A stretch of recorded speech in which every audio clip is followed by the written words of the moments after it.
आप सबको जय मसीह की। जैसा कि हम देख रहे हैं कोरोना के केसेस काफ़ी कुछ बढ़ गए हैं और हम सब चर्च में नहीं मिल रहे हैं, मगर हम यहाँ पर आकर आपके लिए रिकॉर्डिंग करते हैं ताकि आपको चर्च की फील आए, आपको खुदा की प्रेजेंस की फील आए और खुदावंद हम सब के साथ है। परमेश्वर का वचन कहता है कि अगर तुम सच्चे दिल और सच्ची आत्मा से अपने घरों पर या किसी भी स्थान पर प्रार्थना करते हो, मैं तुम्हारे बीच में होता हूँ। खुदावंद ने कहा, जब 2 या 3 मेरे नाम से एकत्रित होते हैं, मैं उनके बीच में होता हूँ। हर एक खानदान अपने अपने घरों में दुआ कर रहा है और हम सब एक साथ मिलकर परमेश्वर के वचन को सुन रहे हैं। खुदावंद हम सब के साथ है और वो हमें बचा भी लेगा। इस चीज का आप एश्योरेंस ले लें, क्योंकि जो खुदा के साथ है उनको बचाने में वो कामिल है और वो आपको और मुझको बचाने में पूरी तरह से सक्षम है। मगर हमको खुदावंद से मांगना है। एक बच्चा जब नहीं रोता तो माँ भी उसको सोने देती है, अच्छा है सो रहा है, और जब हम वो रोता है मांगता है तो माँ उसे आहार देती है, माँ उसको दूध पिलाती है। उसी प्रकार से परमेश्वर से जब हम मांगते हैं तो हम पाते हैं। उसने कहा, मांगो तो तुम्हें दिया जाएगा, ढूंढो तो तुम पाओगे। तो आइए हम दुआ करें, हम सरों को झुकाएं और परमेश्वर से प्रार्थना करें कि ये एपिडेमिक, ये पेंडेमिक जाती रहे। आइए हम प्रार्थना करें। खुदावंद हम प्रार्थना करते हैं, इस संसार पर ये जो पेंडेमिक आ गई है, एक के बाद एक लोग संक्रमित होते जा रहे हैं। प्रभु परमेश्वर, हम चाहते हैं आपका शिफा भरा खून हम सब पे छिड़का जाए और खुदावंद हम अपने गुनाहों की माफी मांगते हैं, तेरे से मदद चाहते हैं और प्रभु दुआ करते हैं कि आपकी बरकतें हम सब पर बनी रहें और प्रभु हम तेरे लिए जलाल के काम करें। और प्रभु परमेश्वर, हम प्रार्थना करते हैं, अब हम सब अपने अपने घरों पर खड़े होकर गाएंगे।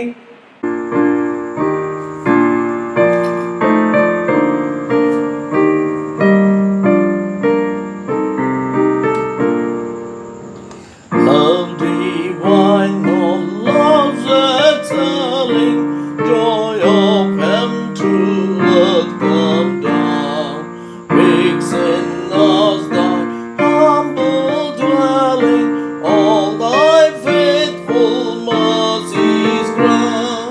Jesus, thou art all compassion, pure unbounded love thou art. Visit us with thy salvation, enter every trembling heart. अब हमारे सामने पढ़ी जाएगी ओबीदिया की पुस्तक, उसका वर्ष 10 से 16। आज का वचन उपदाहा की पुस्तक, उसका पहला अध्याय 10 से 16 आयत तक है। एसाव, उस उपद्रव के कारण जो तूने अपने भाई याकूब पर किया, तू लज्जा से दबेगा और सदा के लिए नाश हो जाएगा। जिस दिन परदेसी लोग उसकी धन संपत्ति छीन कर ले गए और बिराने लोगों ने उसके फाटकों से घुसकर यरूशलेम पर चिट्ठी डाली, उस दिन तू भी उनमें से एक था। परंतु तुझे उचित ना था कि तू अपने भाई के दिन में, अर्थात उसकी विपत्ति के दिन में, उसकी ओर देखता रहता और यहूदी के नाश होने के दिन उनके ऊपर आनंद करता और उनके संकट के दिन बड़ा बोल बोलता। तुझे उचित ना था कि मेरी प्रजा की विपत्ति के दिन तू उसके फाटक से घुसता और उसकी विपत्ति के दिन उसकी धन संपत्ति पर हाथ लगाता। तुझे उचित ना था कि तू तुरमुहाने पर उसके भागने वालों को मार डालने के लिए भी खड़ा होता और संकट के दिन उसके बचे हुओं को पकड़ाता, क्योंकि सारी अन्य जातियों पर यहोवा के दिन का आना निकट है। जैसा तूने किया है वैसा ही तुझसे भी किया जाएगा, तेरा व्यवहार लौटकर तेरे ही सिर पर पड़ेगा।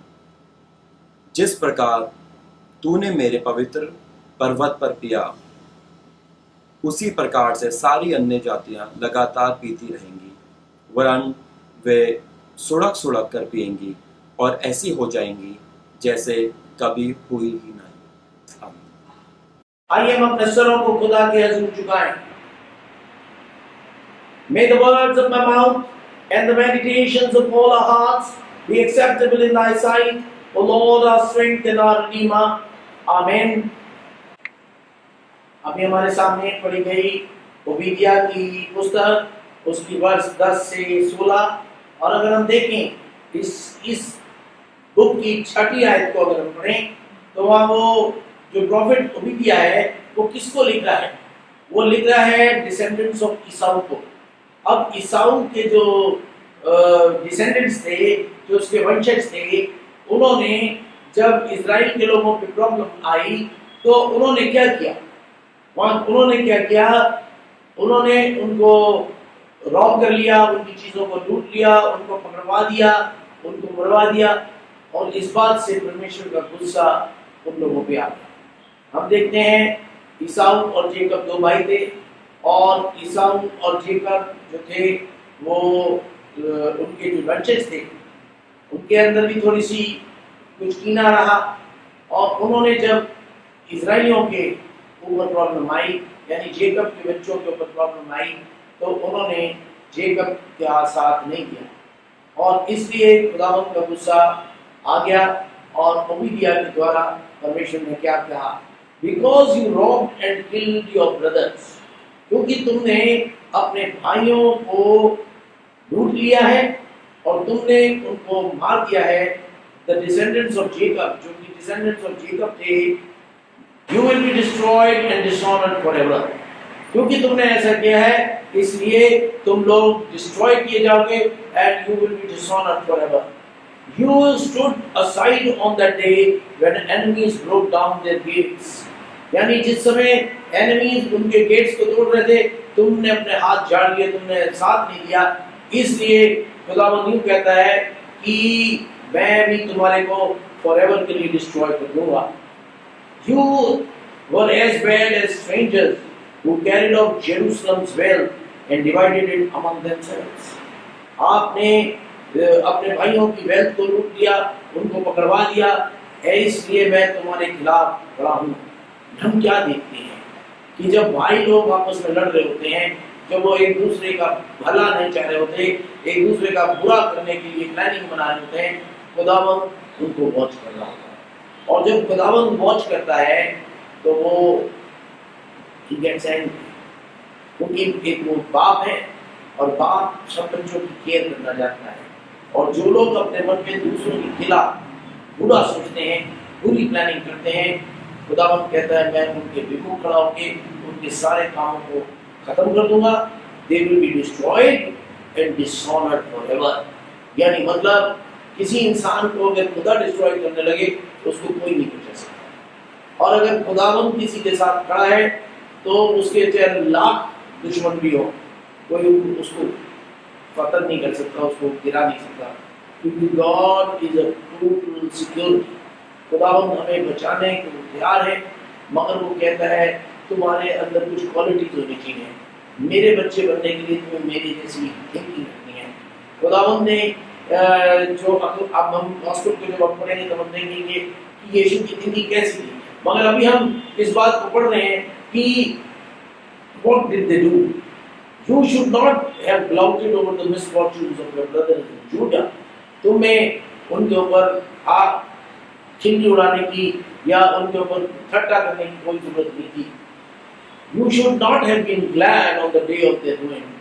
यानी जब तेरा भाई मिसफॉर्चून में पड़ जाए, जब तेरा भाई को दुख हो जाए, तो तू अगर उस बात से खुश हो रहा है कि मेरे भाई को का बुरा हो रहा है, तो खुदावंद इस बात से तेरे विमुख खड़ा है। तो हमको एक दूसरे के लिए प्रार्थना करनी है, एक दूसरे के साथ भाईचारा रखना है, एक दूसरे का नुकसान नहीं करना है, एक दूसरे का बुरा नहीं करना है। खुदावंद कहता है जब तुम ऐसी आत्मा रखोगे तब मेरी बरकतें तुम्हारे ऊपर होंगी और मैं तुम्हारी बीमारियों को, तुम्हारी प्रॉब्लम्स को हटा दूंगा। मगर अगर तुम एक दूसरे के ऊपर तामत और लानत लगाते रहते हो, एक दूसरे की प्यार को नहीं बढ़ाते, एक दूसरे की विराम में खुश होते हो, तो मैं तुम्हारे ऊपर से बरकतें हटा देता हूँ और शैतानी चीजें यानी बीमारियां और पेस्टिलेंसेस और प्रॉब्लम्स और लोग ये सब चीजें तुम्हारे बनाने लगती हैं क्योंकि तुमने वो काम नहीं किया जो कि तुम्हें करना चाहिए था। खुदावंद कहता है you should not have entered the city of my people to gloat over their suffering and to seize their riches on the day of their disaster। तुमने ऐसा काम नहीं करना चाहिए था कि तुम उस सिटीज में घुस गए, उनको लूट लिया। एक तो ऑलरेडी उन पे चढ़ाई हो रही थी और तुमने उनके साथ ऐसा किया। You should not have stood at the crossroads to watch out those trying to escape। और जो भागने वाले थे उनको तुमने पकड़वा दिया and तुमने उनको पकड़ के you handed them over to the enemy on that day of distress। खुदावंद अपने माइंडसेट को ओबीदिया अपने सर्वेंट के द्वारा अपने लोगों पर क्लियर कर रहा है और जो कि तुमने ऐसा किया है खुदा मनुष्यों में भी बता रहा है। The day is near when the Lord will judge all the nations। खुदावंद कह रहा है मैं सबको जज करूंगा। इदोम what you have done will be done to you। जैसा तूने दूसरे के साथ किया है वैसा ही मैं तेरे साथ भी करूंगा। यानी मतलब जब हम दूसरे का बुरा चाहते हैं तो लिख लें कि हमारा बुरा खुदावंद करते हैं, इसलिए अपने आप को दूसरे का बुरा करने से रोकें। You will get back what you have given। जो तूने किया है वैसे ही तुझे भी दिया जाएगा। खुदावंद मुझे और आपको क्या कहना है? Let us learn the mindset of Christ। परमेश्वर का माइंडसेट क्या कहता है? अगर हम देखते हैं गॉस्पेल रीडिंग में, now we will hear the gospel according to St. Matthew chapter 5 verse 43 to 47।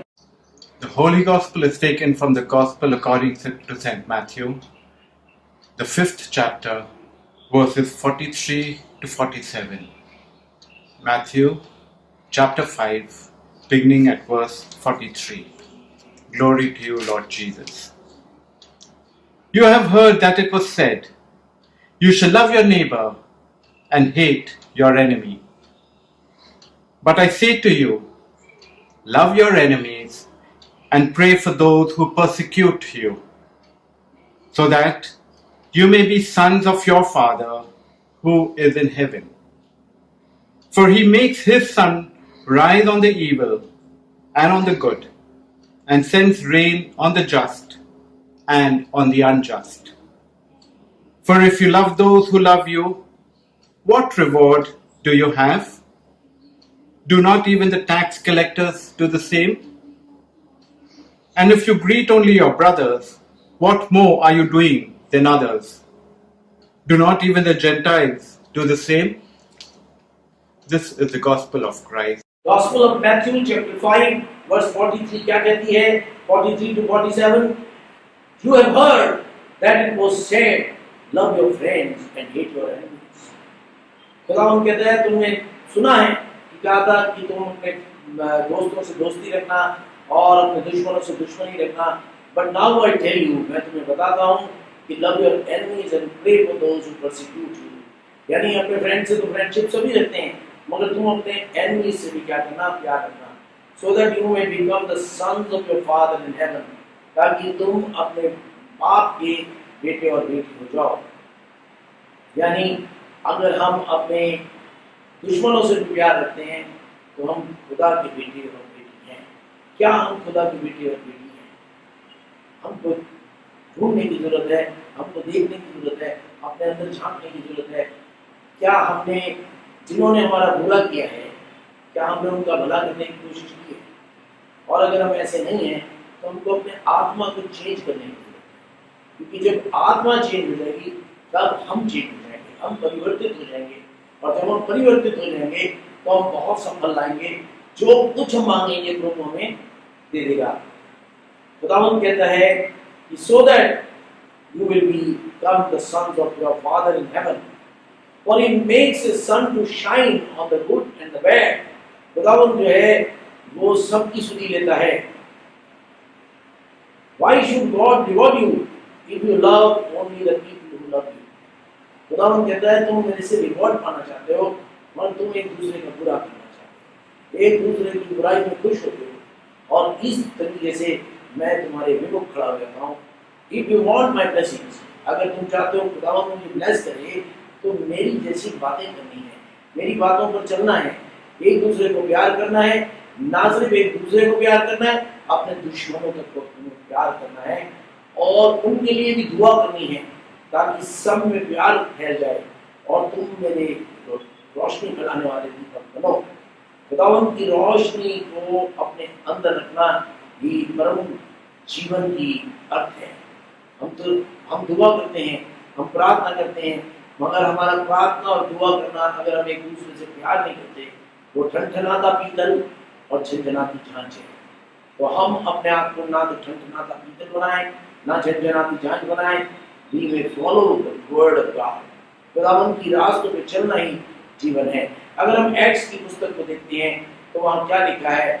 Acts की पुस्तक उसका 7वें अध्याय में क्या लिखा है? इस समय हमारे सामने पढ़ी जाएगी Acts of the Apostles chapter 7 verse 35 to 43। नए नियम से प्रेरितों के काम अध्याय 7 वचन 35 से 43। जिस मूसा को उन्होंने यह कहकर नकारा था, तुझे किसने हम पर हाकिम और न्यायी ठहराया है, उसी को परमेश्वर ने हाकिम और छुड़ाने वाला ठहराकर उस स्वर्गदूत के द्वारा जिसने उसे झाड़ी में दर्शन दिया था भेजा।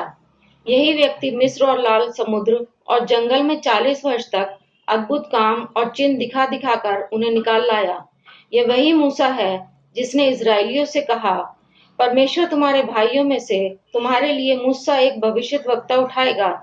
यह वही है जिसने जंगल में कलीसिया के बीच उस स्वर्गदूत के साथ सीनाई पहाड़ पर उससे बातें की और हमारे बाप दादाओं के साथ था। उसी को जीवित वचन मिले कि हम तक पहुंचाए, परंतु हमारे बाप दादाओं ने उसकी मानना न चाहा, वरन उसे हटाकर अपने मन मिस्र की ओर फेरे और हारून से कहा, हमारे लिए ऐसे देवता बना जो हमारे आगे आगे चले, क्योंकि यह मूसा जो हमें मिस्र देश से निकाल लाया, हम नहीं जानते उसे क्या हुआ। उन दिनों में उन्होंने एक बछड़ा बनाकर उसकी मूरत के आगे बलि चढ़ाई और अपने हाथों के कामों में मग्न होने लगे। अतः परमेश्वर ने मुंह मोड़कर उन्हें छोड़ दिया कि आकाशगण को पूजे, जैसा भविष्यद्वक्ताओं की पुस्तक में लिखा है, हे इज़राइल के घराने, क्या तुम जंगल में 40 वर्ष तक पशु बलि और अन्न बलि मुझी को चढ़ाते रहे? तुम मोलेक के तंबू और रिफान देवता के तारे को लिए फिरते थे, अर्थात उन मूर्तियों को जिन्हें तुमने दंडवत करने के लिए बनाया था। अतः मैं तुम्हें बेबीलोन के परे ले जाकर बसाऊंगा। ये परमेश्वर का वचन है। परमेश्वर का धन्यवाद हो। मूसा ने जब वो 40 साल का हो गया तो हम देखते हैं कि उसने एक इजिप्शियन को मार दिया जो कि यहूदियों के ऊपर यात्रा कर रहा था। और अगले दिन उसने देखा तो यहूदी लड़ने हैं। उसने कहा, क्यों लड़ लो भैया, तुम्हारे तो दूसरे लोग मारे जा रहे हैं, खाए जा रहे हैं, तुम एक दूसरे से लड़ रहे हो। तो उसने कहा, तुझे हमारे ऊपर प्रभुता करने वाला या जज किसने बना दिया? क्या तू मुझे भी उसी तरीके से मार देगा? यहूदी बोला, क्या तू मुझे भी उसी तरह से मार देगा जिस प्रकार से तूने कल इजिप्शियन को मार दिया? और मूसा घबरा गया। At the age of 40, he had taken a good decision, but जो यहूदी थे जिनके लिए उसने डिसीजन लिया था, उसने उन लोगों ने उसे रिजेक्ट कर दिया। और क्या हुआ कि मूसा भाग गया। हम देखते हैं मूसा जब 3 ही महीने का था तब उसकी माँ ने उसको एक टोकरी में रख के बहा दिया और फिर इस प्रकार से मूसा जो था उसको फैरो की बेटी ने अडॉप्ट कर लिया। और किस प्रकार से मूसा फिर फैरो के घर में बहुत सी नॉलेज को सीखा और 40 साल का जब वो हुआ तब उसने एक जस्टिस का काम किया, मगर यहूदियों ने उसको खुद ब खुद रिजेक्ट कर दिया। और जब रिजेक्ट कर दिया तो उसको वो भाग कि उसने ये काम क्या कर दिया। हम देखते हैं मगर परमेश्वर ने उससे 40 साल बाद, उसके भी 40 साल बाद जब 80 साल का हो गया, उससे दुश्मनी बात की। और यूं लिखा है, मूसा खुद कहता है कि जब मैं आऊंगा, जब मैं चला जाऊंगा तो खुदा एक प्रॉफिट भेजेगा और वो प्रॉफिट होगा, वो जो आएगा वो होगा जो कि अपने लोगों की मेरी तरह अगुवाई करेगा, और वो जो है मुझसे कहीं ज्यादा पावरफुल है, वो वही ताकत है, वही इंसान है जो कि हमारे साथ विल्डरनेस में था। अगर हम देखें मूसा का इसी वर्ष की 37वीं आयत, Moses is the one who said, मूसा वो है जिसने कहा to the people of Israel, क्या कहा? God will send you a prophet just as he sent me. जैसे खुदावन ने मुझे तुम्हारे पास भेजा है, वैसे ही वो एक और प्रॉफिट को तुम्हारे पास भेजेगा, एक और पावरफुल लीडर को तुम्हारे पास भेजेगा, and he will be one as you of your own people, और वो यहूदियों में से निकलेगा। और हम देखते हैं यीशु कहाँ से आया?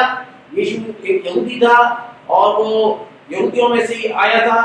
वो कह रहे हैं जोसेफ का वो पुत्र कहलाता था, तो जोसेफ खुद एक यहूदी था, और उसने कहा कि he is the one who was with us in the desert।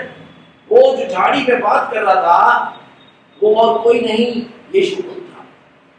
यहाँ बिल्कुल क्लियरली मेंशन है कि मोसेस सेड, या एक्ट्स ऑफ द अपोस्टल्स में पॉल उस स्टीफन के मुंह के द्वारा खुदावंद दिलवा रहा है, स्टीफन द मार्टर, उसके मुंह के द्वारा परमेश्वर बुलवा रहा है। जब वो पथराव होने पे जा रहा था तब वो बात कर रहा है लोगों से कि मूसा ने ये बात कही अपने खुद के मुंह से कि मेरे बाद एक बंदा भेजा जाएगा, और वो वही बंदा है जो कि मेरे से झाड़ी में बात कर रहा था। और झाड़ी में उससे कौन बात कर रहा था? एक एंजल बात कर रहा था। बाइबल में जहाँ पर भी द एंजल लिखा है वो जीसस क्राइस्ट को रेफर कर रहा है कि the angel of the Lord was Jesus Christ. ये वही पर्सन है जो कि यीशु मसीह तुमसे झाड़ी में बात कर रहा था, और वो तुम्हें तुम्हारी दासत्व से, जो कि गुनाहों का दासत्व है, उससे तुम्हें छुड़ा गया। हम देखते हैं मूसा जब माउंट ज़ायन पे गया, वहां पर उसको कमांडमेंट 10 कमांडमेंट्स मिलनी थी, तो 40 दिन और 40 रात ऊपर रहा। अब लोगों ने कहा 40 दिन मीन्स 1 महीना 10 दिन, तो उन्होंने कहा वो इंसान कौन है, कहाँ गया, हमें नहीं पता कौन है वो, और कहाँ चला गया मूसा जो हमें यहाँ लेके आया। तो आज एरन हमारे लिए क्या बना? एक खुदा बना। और जब एरन ने कहा लाओ अपना सोना चांदी ले आओ, मैं तुम्हारे को बिहाल के एक मूर्ति बना देता हूँ, तो उसने खुदा की मूर्ति किस शेप की बनाई? बुल की। अगर हम देखते हैं कि इजिप्ट के लोग बुल्स को पूजते थे, और ये इतने साल के दासत्व में थे, 430 साल के दासत्व में ये अपनी बुद्धि बंजापन हो चुकी थी। और जब इन्होंने खुदा की इमेज भी बनाई तो किसके रूप में बना दी? बुल के रूप में, और ये चीज खुदा को पसंद नहीं आई। और अगर हम स्टीफनस का, यानी जिसके ऊपर पथराव होने जा रहा था, उसके स्टेटमेंट को पढ़ें तो वो क्या बोला? अगर हम इसकी 42nd आयत को पढ़ते हैं, वहां यूं लिखा है, so God turned away from them.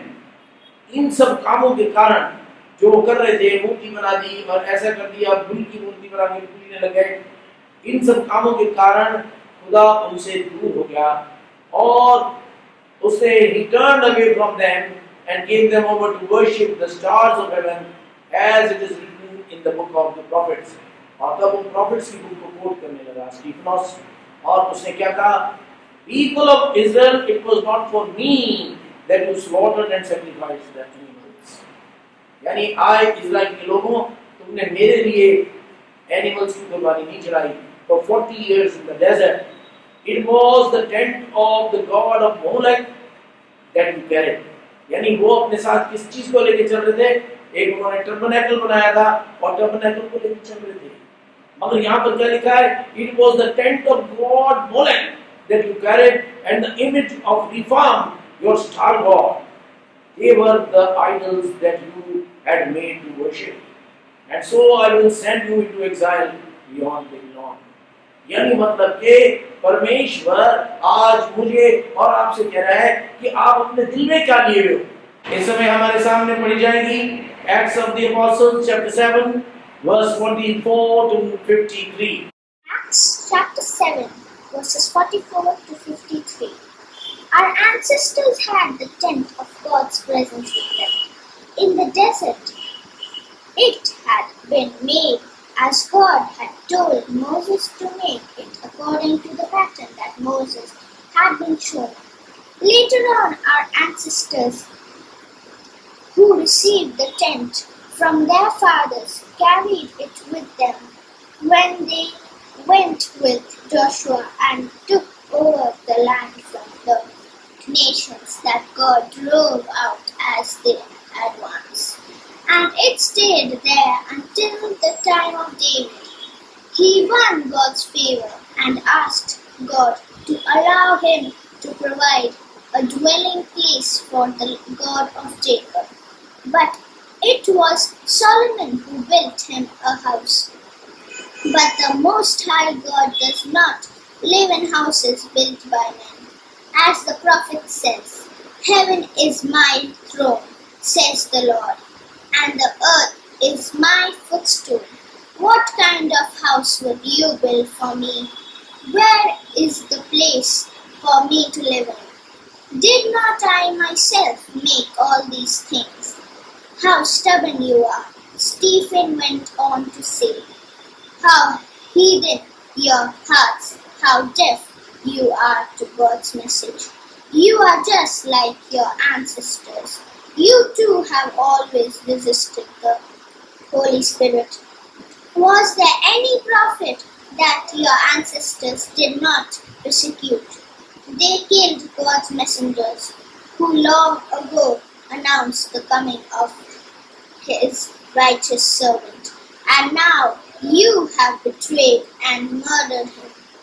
You are the ones who received God's law that was handed down by angels, yet you have not obeyed it."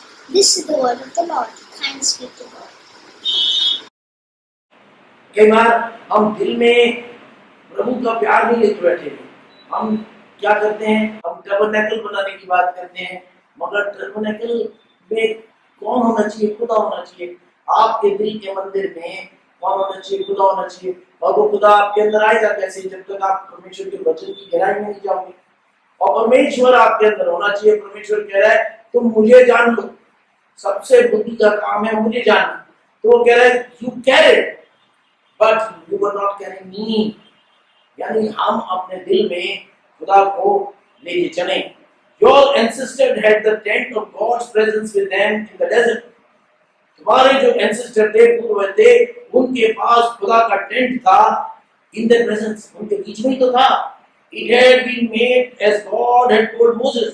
और वो tabernacle, वो tent of meeting, वो covenant box, वो सब किस तरीके से बनाया गया था? जैसा खुदावंद ने कहा था, मूसा को ऑर्डर दिया था, वैसा ही उन्होंने बनाया। और उसी को लेके तुम डेजर्ट के अंदर विल्डरनेस में चल रहे थे, according to the pattern that God was showing to Moses.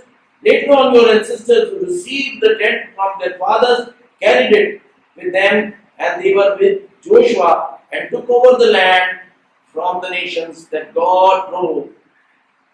He won God's favor and asked God to allow him to provide a dwelling place. वो कह रहे हैं तुम जिस टेंट को लेके चल रहे थे, you were advancing, it stayed there until the time of David. But the Most High God does not live in houses built by man. कई बार हम चर्च बनाने की बातें करते हैं, बिल्डिंग बनाने की बातें करते हैं। Building is not that important. Building the church, the real body of Christ is most important. यानी खुदावंद कहता है, but the Most High God does not live in houses built by men. यानी church की building is not that important as the church is, as the word of God is. खुदावंद का वचन is more important than the church building. आज की तारीख में Covid हुआ है, चर्च की बिल्डिंग्स खाली पड़ी, कोई भी नहीं है। खुदावंद कह रहा है make churches in your hearts. अपने रिलेशनशिप में चर्चेस को बनाओ। वो कह रहा है heaven is my throne, says the Lord, and the earth is my footstool. What kind of house would you build for me? Where is the place for me to live in? Did not I myself make all these things? खुदावंद Stephanus के द्वारा, जो कि अब थोड़ी देर में उसके पथराव होकर मर जाने वाला था, वो खुदा के रोए में खुदा को देख रहा था और वो वही बोल रहा था जो खुदा उसके दिल में डाल रहा था। आत्मा उसके द्वारा बहुत सी चीजें खुदा ने की। Do not worry about worldly buildings. ये बिल्डिंग्स बनती हैं, लोग आते हैं चले जाते हैं। We are talking of eternal life and eternal buildings. खुदावन मुझे और आपको कह रहा है इटर्नल लाइफ के लिए हार्ड वर्क करो। खुदावन कहता है, मुझे एग्जाम्पल याद आता है, सेंट थॉमस जब इस देश में आए तो एक राजा थे, उनका नाम था गोंडाफोरस। उन्होंने सेंट थॉमस को देखा, उन्होंने सोचा ये आर्किटेक्ट है, तो उन्होंने कहा आप मेरे लिए एक घर बना दो, बहुत ही अच्छा पैलेस बना दो। उन्होंने कहा जी बना देंगे। तो उनको बहुत सा पैसा दिया गया और उन्होंने पैसा डाली गरीबों में, बेवाओं में, विधवाओं को बांट दिया, अच्छे कामों में लगा दिया। और जो सेंट थॉमस के पीछे लोग लगे हुए थे, उन्होंने देखा ये तो कुछ भी नहीं कर रहा, इसने तो लैंड भी नहीं खरीदा, राजा से पैसे ले रहा है और उसके लिए तो लैंड भी नहीं खरीदा, तो पैलेस कहाँ से बनेगा। उन्होंने गोंडाफोरस के पास जाके कहा कि राजा जी ये तो सेंट थॉमस जो है ये तो कुछ बना नहीं रहे हैं और आपसे पैसा लिए जा रहे हैं। तो उनको बुलाया गया तो उसने कहा कि वो आया राजा के सामने खड़ा हुआ सेंट थॉमस और उसने कहा आप जो है मैं देखना चाहता हूँ कि वो जो पैलेस है, मेरे लिए घर बन रहा है वो कैसा है और मैं उसको देखना चाहूँगा कितनी उसकी प्रोग्रेस है, क्या है। उसने कहा आज रात ही खुदा मुझे वो पैलेस दिखाया। और किताबें हैं वो यूँ बताती हैं कि उस राजा ने रात को एक सपना देखा या एक विजन देखा और उसने अपने लिए एक बहुत अच्छा महल देखा और वो बहुत खुश हो गया। अगले दिन जब वो अपने दरबार में आया, उसने कहा सेंट थॉमस को डबल पैसा दो क्योंकि वो घर जो वो बना रहा है बहुत अच्छा है। तो कह रहा है हम ईंट पत्थर लकड़ी गाढ़ा इन चीजों के घर की ज्यादा चिंता ना किया करें, हम परमेश्वर के वचन की और उसके लोगों की चिंता ज्यादा किया करें, तब हम खुदा के लोग बनाएंगे। खुदा कहता है तुम मेरे लिए क्या घर बनाओगे, मेरे लिए अपने दिल में घर बनाओ। या खुदावन हम अपनी खुदी का इनकार करेंगे, हम तेरी राहों पर चलेंगे, तेरी मर्जी के मुताबिक फल लाएंगे, हम वो करेंगे जो तू चाहता है। हम तेरे वचन को पढ़ेंगे और तेरे वचन को सिखाने वालों की इज्जत करेंगे। हम तेरे को जानने की कोशिश करेंगे क्योंकि मौत से बचाने वाला परमेश्वर है और कोई यही नहीं। तो आइए खुदावन के सामने अपने सिरों को झुकाएं, खुदावन से दुआ करें कि खुदा तू हमें मौत से बचाने वाला परमेश्वर है। तो हमारे से ऐसी अकल के काम करा ऐसी अकल के काम करा कि हम खुदावन तेरी मर्जी को जान सकें और तेरी मर्जी को पहचान सकें और तुझसे ऐसा रिलेशनशिप स्थापित करें कि while we are yet speaking, अभी हम तुझसे मांग ही रहे हो कि हमें वो सब चीजें मिल जाएं जो कि खुदावन को हमें चाहता है कि हमारे पास हो। क्या हम अपने रिलेशनशिप को खुदा से बनाएंगे? यहाँ स्तिफनोस अपने पथराव से पहले वो आसमान में प्रभु को खड़ा हुआ देख रहा था, वो एक सीढ़ी के ऊपर परमेश्वर को देख रहा था, आसमान में उसके लिए द्वार खुला हुआ था और जमीन पर होकर वो बातें कर रहा था। और वो कौन सी बातें कर रहा था? आसमानी बातें कर रहा था। और उसने आसमानी बातों में क्या कहा कि आए लोगों, what are you carrying in your hearts? आप टर्मिनेकल ऑफ गॉड को फिजिकल टर्मिनेकल की बात नहीं है, the real tabernacle of God, कि खुदा की इच्छा को जानने की कोशिश करो कि खुदा क्या चाह रहा है।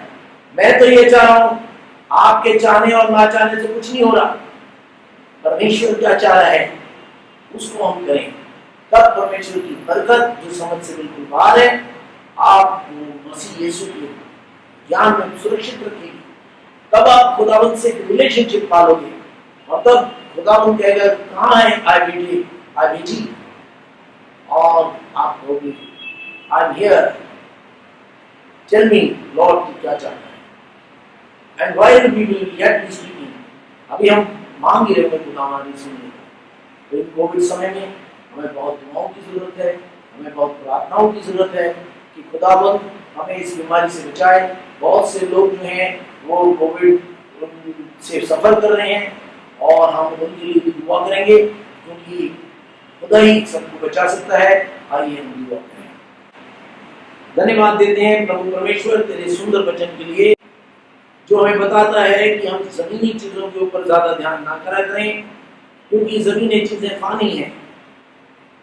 हम अपनी ताकत को, अपनी विजडम को, अपनी पैसे को, अपने आप को खुदावंद तेरी मर्जी के मुताबिक चलाने वाले बने। सिर्फ जमीनी लकड़ी, गारे, पत्थर, मट्टी के घरों की चिंता न करें। परमेश्वर के घर अपने दिलों में बनाएं। अपने दिलों को परमेश्वर के वचन के लिए और उसकी मनसा के लिए तैयार करें, ताकि हम जान सकें खुदावंद हमसे चाहता क्या है और प्रभु की बरकत हमारे साथ होगी। हम उन सब के लिए दुआ करते हैं जो बीमार हैं, अस्पताल में हैं। कुछ हमारे बुजुर्ग बहुत ज्यादा बीमार हैं, कोरोना वायरस से पीड़ित हैं। प्रभु परमेश्वर आप उन सबको छुएं जिनको खुदावंद कोविड का इन्फेक्शन हो चुका है, और खुदावंद आप उनको पूरी चंगाई दें। अपना शिफा वाला खून उनके ऊपर छिड़क दें, अपना छिदा हुआ हाथ उनके ऊपर बढ़ा दें। खुदावंद हम नाम बनाम उनको तेरे सामने लाते हैं, जो जिस भी तरीके की प्रॉब्लम है। बहुत से लोग फाइनेंशियल प्रॉब्लम में हैं, खुदावंद तू उन सब की सारी जरूरतों को पूरा करें। और प्रभु परमेश्वर हम अपने आप को, अपने चर्च को, अपनी पास्टरेट कमेटी को, एक एक फैमिली को तेरे पास ले आते हैं, एक एक जन को तेरे पास ले आते हैं। खुदावंद हम सबकी दुआओं को सुने और हमें बीमारी से और खुदावंद मौत से और हर प्रकार के डिप्रेशन से, हर प्रकार के डिजेक्शन से आप बचाएं और अपने प्रेम में बना रखें। यीशु मसीह के वसीले से मांगते हैं, आमीन। आए हमारे बाप तू जो आसमान पर है, तेरा नाम पाक माना जाए, तेरी बादशाहत आए, तेरी मर्जी जैसे आसमान पर पूरी होती है जमीन पर भी हो। हमारे रोज की रोटी आज हमें बख्श दे, और जिस प्रकार अपने कसूरवारों को माफ करते हैं, तू भी हमारे कसूरों को माफ कर, हमें आज़माइश में न दे, लेकिन बुराई से बचा। तेरी बादशाह तो जलाल हमेशा तेरे ही है, आमीन। अब हमारे खुदावंद यीशु मसीह का फजल, खुदा बाप की मोहब्बत और पाक रूह की निवास और शराकत हम सब के साथ और सब ईमानदारों के साथ अब से लेकर हमेशा तक होती रहे, आमीन। Unto God's gracious protection do I commit you.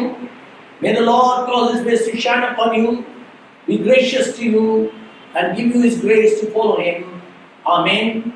And the blessing of God Almighty, the Father, the Son, and the Holy Spirit be amongst us and remain with us always. Amen.